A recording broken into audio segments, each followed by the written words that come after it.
Love is all around us. Love is within any relationship that we cultivate. And I wish I would have seen that conveyed a little bit more. He just kind of asked me to be his girlfriend, and I just was like, okay.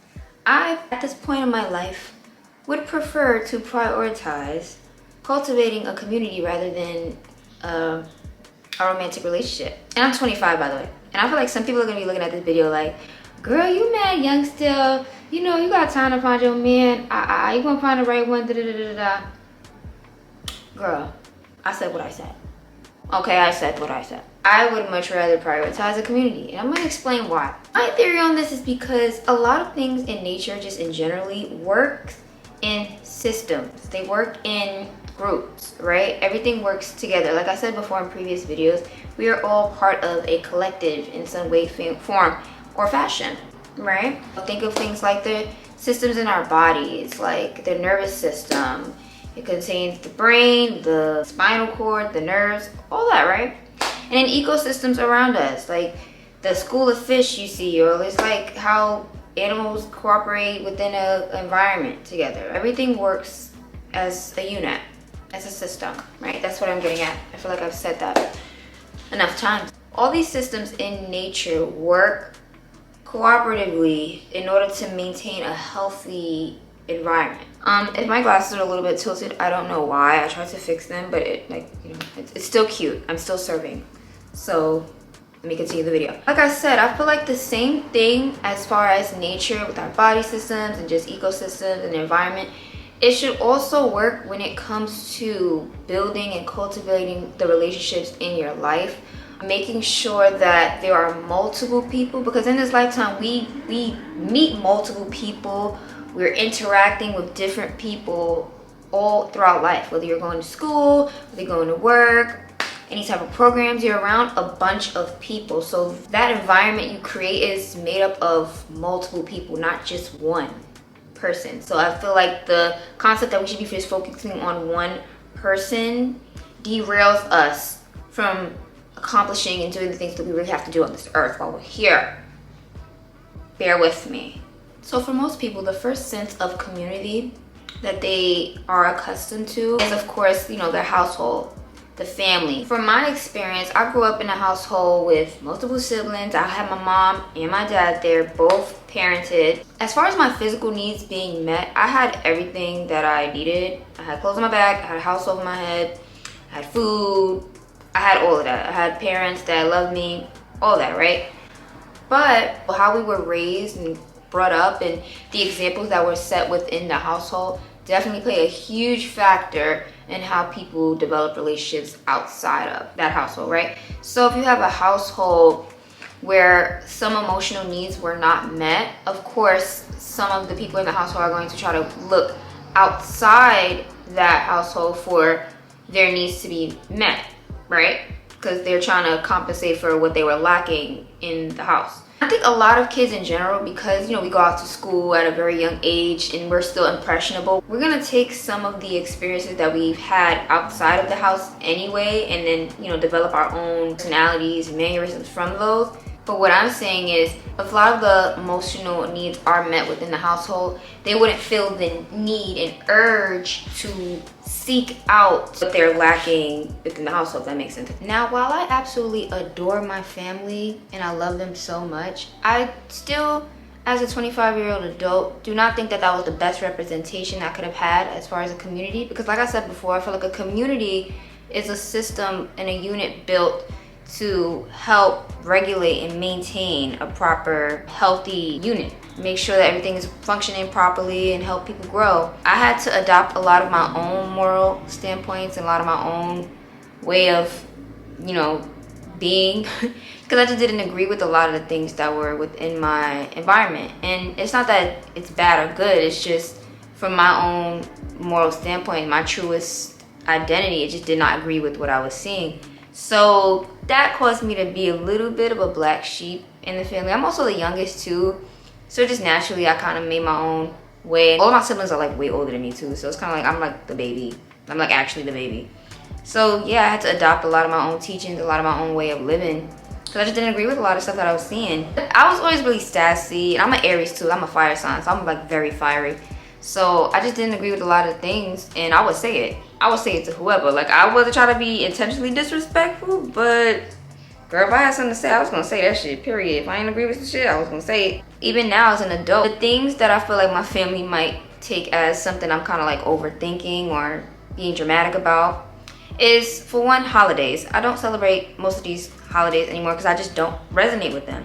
So I told my family I will not be spending holidays with them. So what we can do is, if we want to come together and kind of create our own holidays, I'll be like completely and totally down with that. That would be something that would mean more to me than just celebrating holidays that nobody really knows what they mean. I don't know what any of these, I don't know what Christmas means, I don't know what Thanksgiving means, I don't know what any of these holidays mean. But I know I have to put on a smile and just appear and show up, even if I'm not, like, you know, feeling. After I set boundaries with my family, I think it got a lot better for me, because before I was just kind of just pouring out of an empty cup. I was just giving, and I didn't have anything really to give. A lot of times as the young child, I was felt like I was supposed to do things. Like, I was supposed to, like, you know, just watch people's kids, because I was just in the house kind of doing nothing, or, you know. But then when I would ask to, like, can I get a ride somewhere, or can I do this, it was just like a no.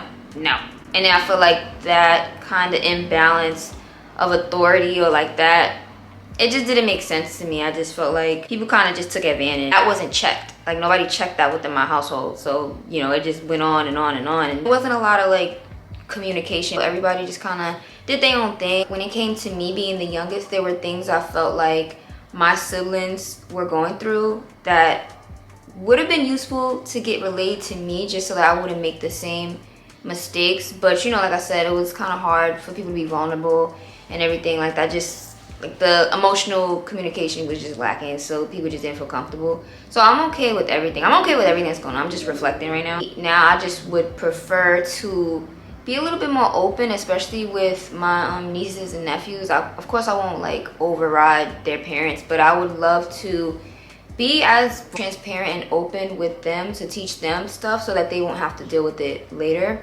as I can be. Like, I would do that for them, because healing, I feel like healing a lot of our traumas, it not only affects just us, but people that, the generations that come after us. So that's why it's very important for you to heal in general. You're healing your whole bloodline in that sense. I think because the emotional support within that unit was lacking, of course, what do? We go outside to seek the love and the validation we thought we weren't getting inside, i.e., one of the biggest ways to do that is through romantic relationships. Because romantic relationships, even when we were younger, you see all the Disney princesses with the same premise. The damsel in distress comes from a shattered home, and she gets saved by the prince, or whoever the prince is at the time. The same premise regurgitated throughout the years, right? We've seen it many times regurgitated in many different ways, right? A lot of the love stories within Disney and any other franchises, they pushed that to an audience that was so young and impressionable.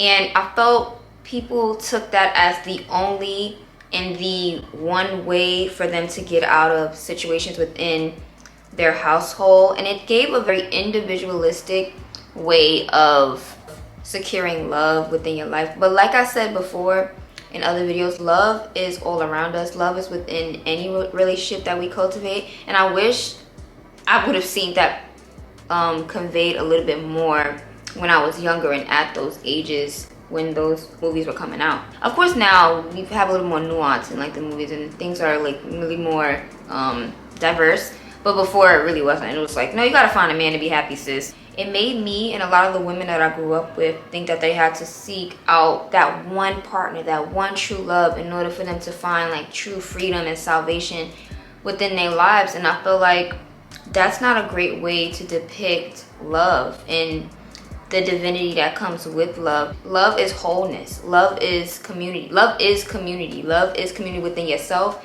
and externally. It's not just with one person, you know? It's with everyone you encounter. And I think from seeing a lot of the relationships that some of my family members got into, I can feel that it was just a way to escape things that weren't being addressed within the household, if that makes sense. You know, like, and I just remember times where my sisters would bring the boys in the house, and I never, oh my God, I was that sister that did not like the boys that my sister was bringing in the house. I was like, he gotta go. I was like, Mom, get him out the house. I don't like his vibes. He ain't come in here correct. You know what I'm saying? I'm talking like I'm paying the bills in that motherfucker. I'm like, he gotta go, ma. She's like, Daija, relax. I'm like, no, he gotta go. Yeah, nobody was right for my sisters, period. I was going hard for them. Anyway, and so I would never judge anybody for just, you know, being so drawn into finding their romantic partner and finding their true love. Cause I was there too. You know, I felt like the relationship that I had 3 years ago, he just kind of asked me to be his girlfriend, and I just was like, okay. I had no interest in being anybody's girlfriend, but I was like, okay, this is what I've always seen. Like, you know, my sisters, they got a boyfriend, and they seemed like they were happy for a while. And, you know, like, this is what I have to do now. I have to be a girlfriend now. And so even though I was nowhere near prepared for that responsibility, honey, I was not ready. But, you know, I feel like we've taught to use these romantic relationships as a way to escape our own traumas, and not when we're actually truly ready to have that type of relationship. A lot of these relationships, I feel like we're just rushed because that's what we felt like we had to do. Yeah, like I said, in the relationship that I had, it was 3 years. I just knew we both knew we just were not a match. But at the time, you know, we both were pretty lonely. So we were just kind of like, okay, we gonna vibe out, And I learned so much from just that one relationship. And mind you, that was like the only relationship I've ever had. Like, and he's taught me so much to this day. And yeah, there's no bad blood or anything, but I'm just grateful for the experiences and the lessons that I learned from that relationship. And mind you, in this video, I'm not saying that I'm never gonna have a relationship. I'm just saying I prioritize the community before that. I feel like me cultivating that community I'm supposed to be around is going to bring me to that relationship, my life partner, that person. I feel like once, you know, I feel like, yeah, that's how I feel. So we broke up right before the beginning of the pandemonium. And, you know, during the pandemonium, I see people with their sneaky links. People were still outside. Like, girls was outside, coming back home, getting their grandmama sick, but, you know, whatever. And I was just, like, not interested at all. I was just like, no, I'm really gonna take this time to sit with myself. Of course, I was with my friends. I had community with my friends. That's another thing. Like, we built up workout sessions. We were actually like, we was all like, no, girl, we gonna get our bodies right. Then sometime we gonna stay healthy. We were staying connected, and I love that. Like, I lived for that. That's what I've been craving, like, kind of all my life. Like, just people around that just connect with me and, like, that can relate to me and want the best for me. But yeah. And even throughout my life, I really thought that I was asexual, to be honest, because I just didn't really date that much. Like, of course I had crushes in school and stuff like that. I didn't date as much as everybody else around me, I guess, was dating. So I thought that something was wrong. I was like, maybe I just don't want to be around people. But no, girl, I'm gonna give me a man. And if I'm being completely honest, I've always felt way more fulfilled in my platonic friendships than I ever did in, like, any type of romantic setting. I don't know, that was just kind of just always me. I think that kind of goes back to the idea that I kind of always see romantic relationships, like I said, growing up. I've kind of always seen romantic relationships as very, like, it was gonna end. It was very temporary. It was like a phase. When I thought of my friendships, I was building friendships to have long-lasting bonds with people. The way media got everybody going, I don't even engage in that no more. I just feel like it feeds into the whole capitalistic agenda. Like, it takes away from the real fact of all people need is each other.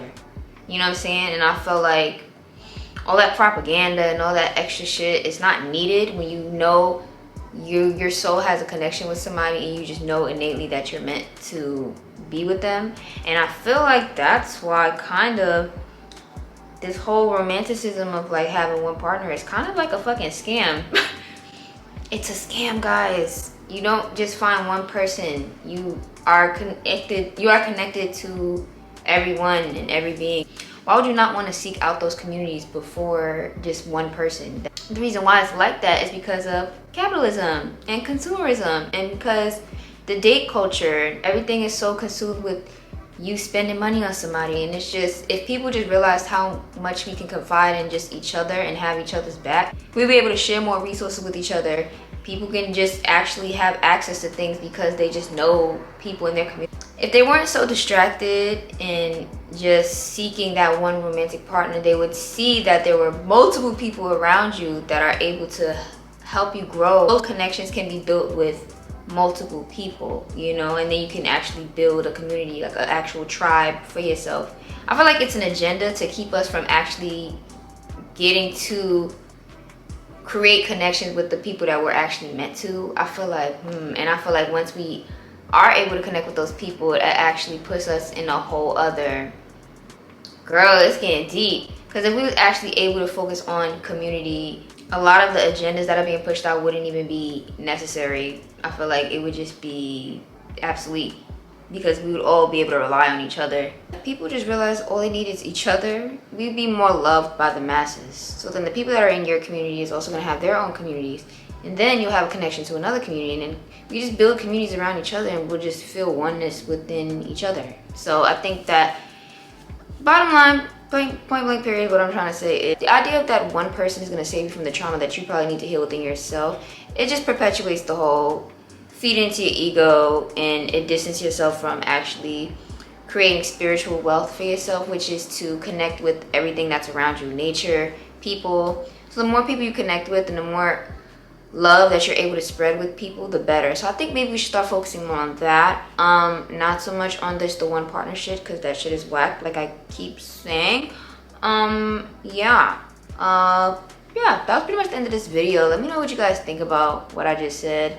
I'll probably do a deeper dive into this into another video, but I just wanted to clear the basis of why I'm not really too pressed about me being single for a while. Like, I can be single for a while, honey. I will be just fine. I feel like I find more purpose in building a solid community around me, because I feel like I can grow the most in that way. I feel like, yeah, romance, that's cool, that's nice, I love it, it's great, I guess. But right now, I found way more happiness, more purposeful to spend most of my energy building with my tribe and my people that I'm supposed to be growing with. And I feel like I get the most out of my life by doing that. So thanks for watching this video. My camera's about to die, so yeah, bye.